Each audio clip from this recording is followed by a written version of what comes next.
No, it's fine. You want me to say something? Thank you for inviting me tonight to find out more. I have worked with Nancy at Cottage Grove Presbyterian, many of the struggles people have, and it's great that you're doing something for the children.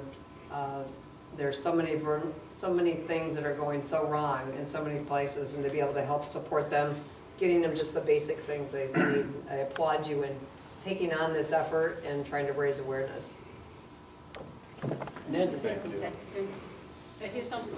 Yeah. We are very proud of when women gather together and have a cause. We are very supportive. I am very supportive of that, especially African women, because most of the time we feel not so powerful, yet we are.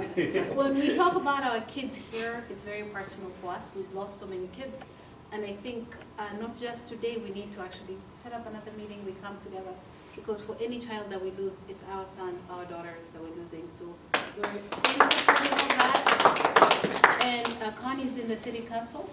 I know she hasn't said this, but she's been also listening. She's been asking us, hey, what can I do from the city council to put our voice there? So she's been a great advocate, really great advocate for Africans in the city. So. And then, of course, here, Heather is representing a very good friend of ours. She's called Deidre. She couldn't come, but she's very supportive. You guys remember when we sued the state to allow African women to do hair? Yes. It was a big challenge. We won, so women can have hair shops. One of the offices, I know, you can make beautiful hair.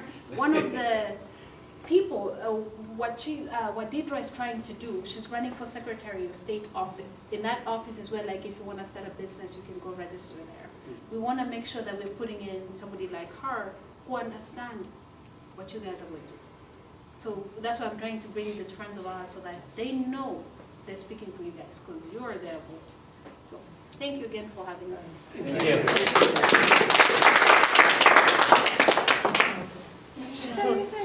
Thank you. She's big on my behalf.